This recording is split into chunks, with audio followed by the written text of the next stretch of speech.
दोस्तों यह कहानी है एक ऐसे इंसान की जो अपने साथियों के साथ जेल से भागता है और फिर धीरे धीरे अपने दोस्तों को कुल्हाड़ी से मारकर उनका मांस खाता है और जीवित रहता है और 113 दिन तक भागने के बाद उसे पकड़ा जाता है। आइए देखते हैं ये कहानी इस पूरी वीडियो में कैसे उसने अपने दोस्तों को राजी किया कि उन्हें वो खा सकता है। 1788 में ब्रिटेन ने अपने कैदियों को ऑस्ट्रेलिया भेजना शुरू किया। उनकी जेल भर रही थी इसलिए नहीं बल्कि ऑस्ट्रेलिया को आबाद करना चाहते थे। इन कैदियों में ज्यादातर छोटे मोटे चोर रहते थे जिन्हें अपनी सजा पूरी करने के बाद वहीं रिहा कर दिया जाता था ताकि वे एक नई जिंदगी शुरू कर सके। जो कैदी ज्यादा तंग करते थे उन्हें तमांसिया की खतरनाक जेलों में भेज दिया जाता था जो दुनिया से बिल्कुल अलग थी। तमांसिया एक सबसे बुरी जेल है सेरा आइलैंड प्रिजन, जहां हालात बहुत ही खराब हो जाती थी और सजाएं भी बदतर होती थी। इसलिए बहुत सारे कैदी वहां से भागने की कोशिश करते हैं। हालांकि जो कामयाब हो जाते थे उन्हें तमांसिया का वह चेहरा देखने को मिलता था कि वे डर के मारे वापस जेल में आने की सोचते भी नहीं थे, क्योंकि जेल से बाहर जिंदा रहना बहुत ही मुश्किल है। प्रिजनर्स को दो कैटेगरी में बांटा गया था। एक कैटेगरी अच्छाई कैदियों की होती थी जिन्हें अच्छा व्यवहार करने पर बाद में आजादी मिलती थी, उन्हें जॉब भी दिया जाता था और प्रॉपर खाना भी, लेकिन सजा के तौर पर फ्री में काम करवाया जाता था। दूसरी कैटेगरी में खतरनाक कैदी आते थे जो जितना तंग करते थे उन्हें उतनी सख्त सजा दिया जाता था। जिसकी किस्मत खराब होती थी उसे सेरा आइलैंड भेज दिया जाता था, वैन डीम लैंड पर, जो दुनिया के सबसे बदतर जगह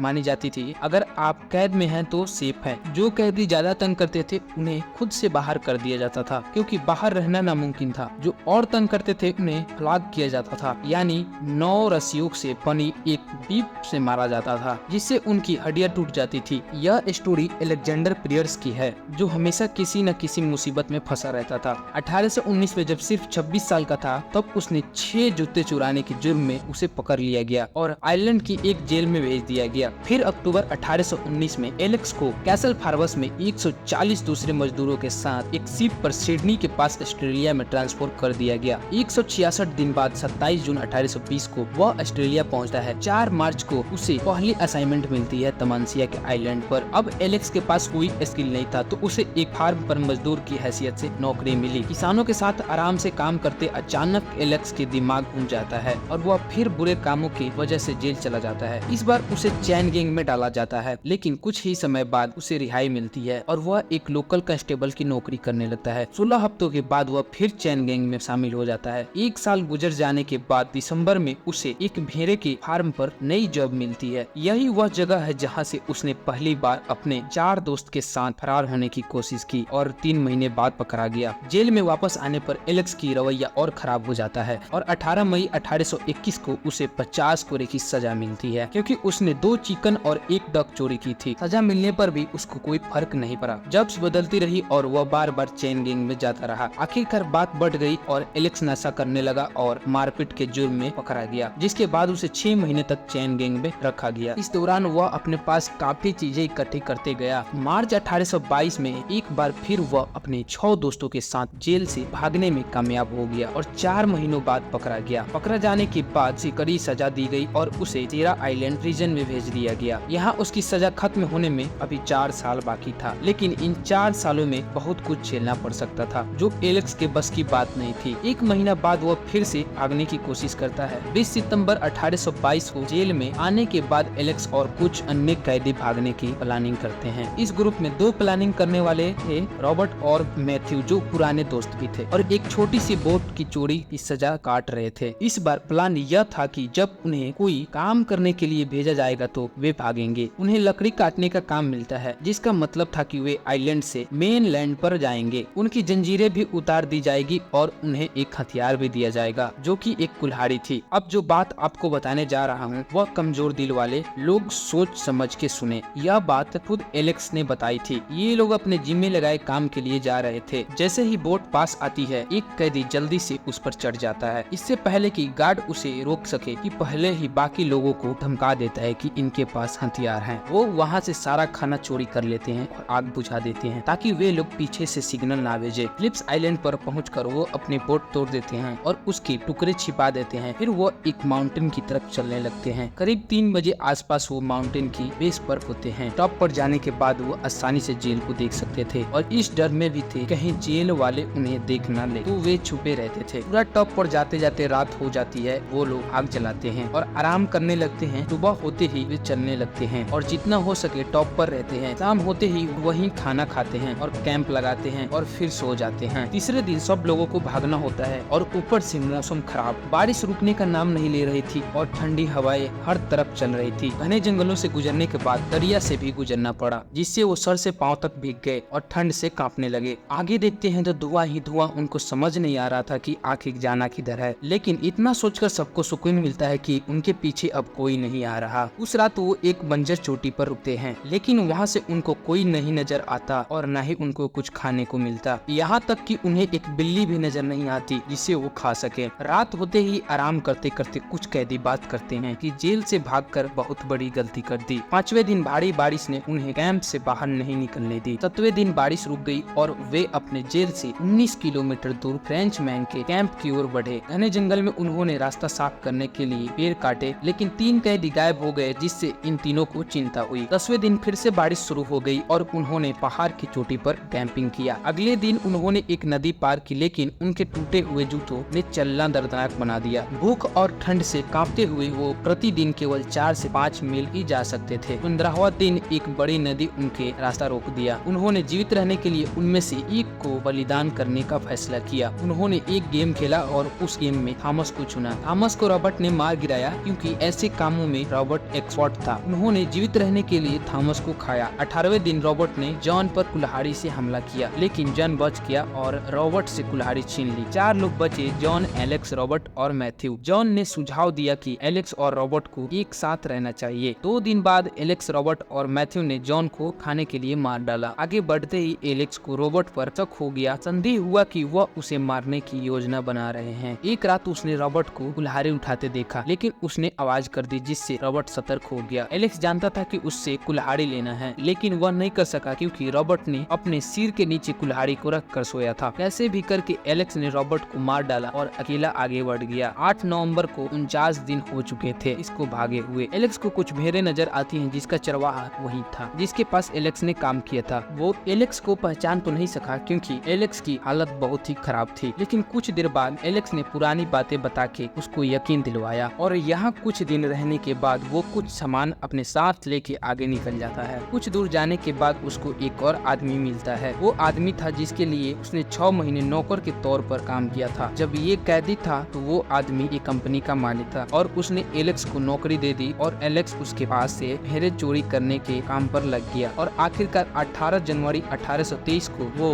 जेरिचो के पास पकड़ा गया और उस दिन उसको जेल से भागे हुए 113 दिन हो चुके थे। इसी के साथ ये स्टोरी खत्म होती है। उम्मीद है आपको यह वीडियो पसंद आई होगी। चैनल को सब्सक्राइब और वीडियो को लाइक एंड शेयर जरूर करना।